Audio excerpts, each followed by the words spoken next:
The first Please, scream you have tore to through the help me. dusty cattle yard They're like a coming for knife me, through and I dry don't know what to cloth, do. sharp enough to make even the horses flinch. The girl stumbled backward, her thin shoes scraping the hard earth, eyes wide with terror as her stepmother's shadow loomed over her. The woman's face was twisted with rage, lips curled, and raised as if striking her brought some twisted pleasure. Around them men laughed, coins clinked, and the auctioneer's voice droned on. But none of that mattered to the girl. She had learned long ago that no one came when she cried. Her father had once promised protection, but he was buried under red desert soil, and with him went kindness. Since then she belonged to cruelty. The stepmother yanked her arm, shouting about useless mouths and wasted food, calling her cursed, unwanted, a burden that should have been gone years ago. The girl bit her lip until it bled, refusing to cry because tears only made the beatings worse. She told herself to survive one more day, just one more. Then a voice cut through the chaos, low, calm, and dangerous in its certainty. "Don't touch that girl. Sell her to me." Silence fell like a dropped curtain. The stepmother froze. Men turned. Even the auctioneer stopped mid-sentence. The cowboy who spoke stood apart from the crowd, tall and broad-shouldered, dust clinging to his long coat, eyes dark and steady beneath the brim of his hat. He hadn't raised his voice, but it carried. The stepmother scoffed, spitting words about prices and property, about how the girl was hers to sell or break as she pleased. The cowboy took one slow step forward, boots crunching gravel, gaze never leaving the girl. He saw the bruises hidden beneath torn sleeves, the way she flinched at sudden movement, the hollowness of someone taught not to hope. He offered a sum so low the crowd gasped. The stepmother laughed until she saw his eyes. There was no humor there, only finality. The auctioneer swallowed hard and slammed his gavel. The sale was done. The girl was pushed forward, nearly falling. Chains removed like they'd never mattered. She waited for pain, for orders, for another kind of prison. Instead, the cowboy draped his coat over her shoulders and said quietly, "You're safe now." She didn't believe him, not yet. As they rode away, the desert stretched endless and unforgiving. But for the first time, the girl felt something unfamiliar stirring beneath the fear, a fragile, dangerous thing called hope. And somewhere beyond the dust and sun, a future was quietly rearranging itself, step by step, heartbeat by heartbeat, as if fate itself had finally chosen her side. If you've ever believed kindness can rise from the darkest places, stay with this story, because what comes next will change everything. The ranch sat alone against the horizon, weathered but strong, like the man who owned it. Days passed, then weeks. The girl learned that silence didn't always mean danger. The cowboy never raised his hand, never shouted, never demanded gratitude. He gave her space, work she could manage, warm meals she didn't have to earn with pain. At night, she slept waiting for the nightmare to return. But it didn't. Slowly, trust crept in through small moments, a blanket placed gently over her shoulders, a cup of water left by her bed, a quiet good morning that didn't expect anything in return. The ranch hands treated her with respect, and when she made mistakes, she wasn't punished, only taught. The girl began to stand straighter. Her eyes lifted, laughter, hesitant at first, found its way back into her voice. But the past doesn't loosen its grip easily.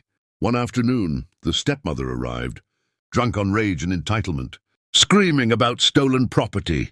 The girl froze, fear flooding back like a storm. The cowboy stepped between them without hesitation. His voice never rose, but it shook the air. He revealed papers, witnesses, and the law itself standing firmly on his side. The woman was escorted away, cursing, powerless for the first time in her life. When the dust settled, the girl collapsed, shaking, and the cowboy knelt beside her, not as an owner, but as a guardian.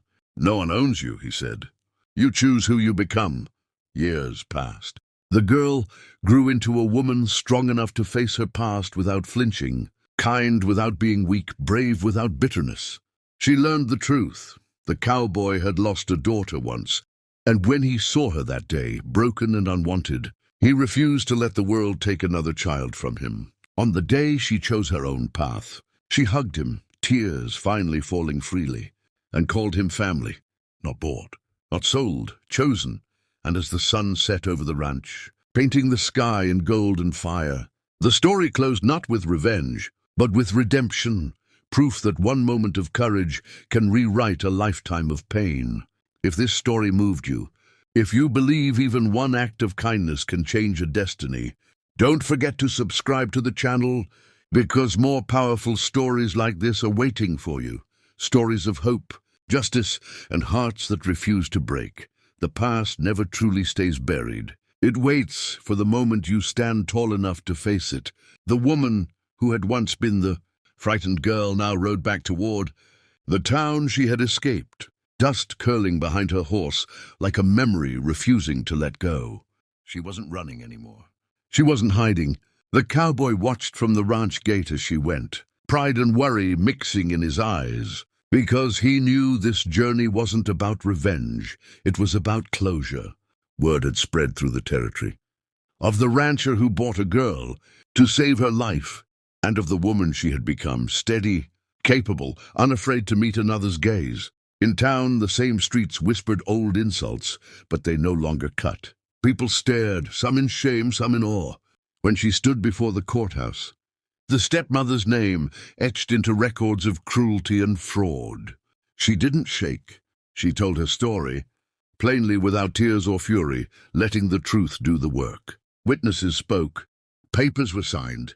The past was named and finally put where it belonged. When she stepped back into the sunlight, the air felt lighter. She rode home at dusk, the sky bruised purple and gold, and found the cowboy waiting on the porch, hat in hand. He didn't ask questions. He didn't need answers. They shared a quiet smile that said everything.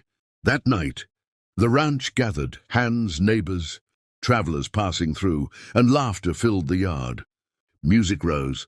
The woman danced barefoot on the dirt that once felt like a prison and now felt like home. She realized then that rescue had turned into belonging, and belonging had grown into purpose. As the fire burned low, she spoke to the small crowd about choosing kindness, even when it costs you something, about standing up when the world looks away. The cowboy listened, eyes shining, knowing his single command in a cruel yard had sparked a chain of courage he could never have planned. When the stars came out, bright and unafraid, the woman looked up and whispered a thank you, not to fate but to choice. And if you're still here, still listening, remember this: one voice can stop a cruelty. One decision can save a life. Subscribe to the channel and keep these stories alive, because somewhere out there, someone needs to hear that hope still rides at dawn.